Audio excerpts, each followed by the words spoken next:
Hello, everybody. I'm Mark Parker, and I want to add my welcome to you all. It's especially great to have you here. Thank you for being here. And we're here to talk about one of my favorite subjects, and that's innovation. Some of you have already seen what we're doing, particularly around the Beijing Olympic Games, around product. I think the mix of competitive and consumer product that we've created is really some of the best work that Nike's ever done. And I have a lot to compare it to. I've been here for about 30 years, close to 30 years.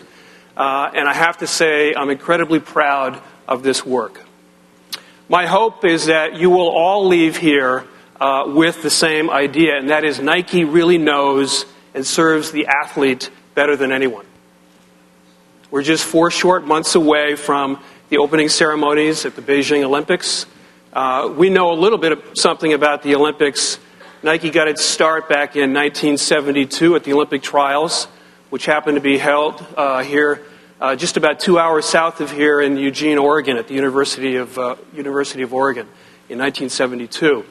This year, the Olympic trials return to Eugene, so we're really working hard to create some fun, some trouble, if you will, to make sure that the athletes and the fans have a great time.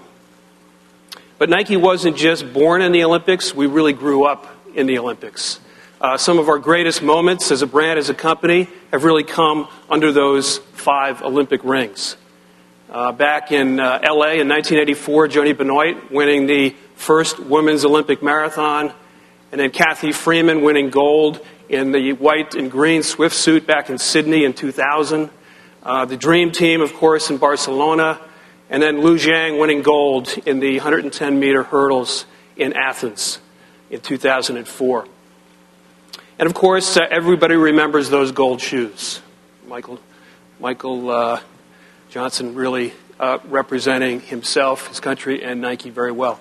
These are the moments, I should say, that really matter the most to the athletes and to the world, these stories of great human potential. And when you boil it all down, that's really what Nike's all about. We're in the business of helping people achieve their potential.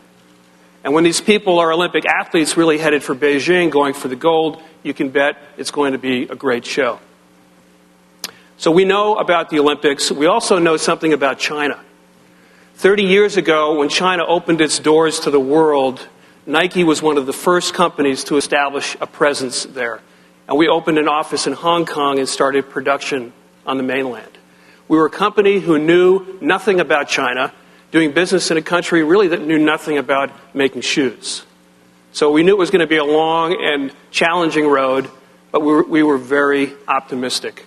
Today, China happens to be the largest sourcing country for Nike and our largest business outside of the United States.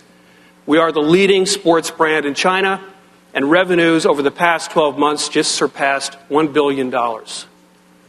Our opportunity there is really immeasurable. The doors to China really are opening up once again. And even though we've been in China for about 30 years, Beijing really is just the beginning. Our mission there is to make sure that we're creating history with the Chinese consumer and creating the marketplace of the future. To get a sense of the opportunity in China, let's look at the power of sports. Better yet, if we focus even more tightly down to the sport of basketball. Basketball is really truly a global game, and China is really its new frontier. Little known fact, this is interesting, basketball first came to China through a YMCA missionary named Max Exner. So why is this really that important? Max was really the roommate of James Naismith, who invented basketball. In fact, Max was James' roommate, and he played in that very first Peach Basket scrimmage in Springfield, Massachusetts. So you see, basketball has really been in China since basketball began. Today, an estimated 300 million people in China play basketball. That's equivalent really to the entire population of the United States. Nearly 1/3 of the traffic that goes to NBA.com is going to the Mandarin Chinese side of the site. Almost 400 million pieces of memorabilia and jerseys were sold in China last year. So basketball is everywhere, from the CBA Pro League to the courts next to the Sports City High Sun department store in downtown Guangzhou. Kids are really embracing the superstars of the game, superstars like Kobe and LeBron, and local heroes like Yi Jinliang. Nike is the brand out in front of all that passion and the opportunity that's happening in China. So we are at a moment in time when all of these things are really coming together. Product innovation, the Olympics, the world's greatest athletes, and again, China. We're leveraging the moment with new product ideas such as our Flywire technology, which I understand many of you saw earlier today. It really represents the latest success story in a long evolution of innovation here at Nike. It started back about 40 years ago.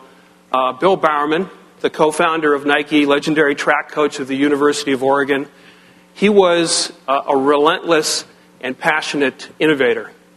This is the shoe here that was handmade by Bill for one of his athletes, Kenny Moore, back in 1966. Bill was obsessed, believe me, I know it, I work with him, about lightweight. He made those shoes so minimal that they would literally only last for one race. About the same time Bill Bowerman was hand-making those shoes, there was a young man named Michael Dwayne Johnson who was born in Dallas, Texas. 3 decades later, Michael would wear these gold shoes in Atlanta to become the first man to win gold medals in both the 200-meter and the 400 meters in a single Olympics. These gold shoes happen to weigh actually more than the gold chain that Michael wore around his neck. So that brings us to Flywire technology and the Zoom Victory Spike, which again I think you saw earlier today. This is the lightest track spike, one of the lightest track spikes we have ever made. And you will see it on the sprinters as they compete for gold in Beijing. But Flywire isn't just a sprint shoe technology. Flywire is really changing the way Nike athletes and designers look at performance footwear. We've been able to bring all the speed and lightweight performance to a basketball shoe we call the Hyperdunk. At 13 ounces, it's about 18% lighter than the average basketball shoe. Again, our focus on lightweight performance. In a typical game, that translates to about 750 fewer pounds you have to carry up and down the court. And that translates into a huge advantage. So to give you a closer look at the Hyperdunk, I want to introduce a young man who knows more about the Hyperdunk than anybody else. And he'll take you through the design and development of this radical glimpse into the future of basketball footwear. Ladies and gentlemen, our GM for the Olympics, Chris Aman.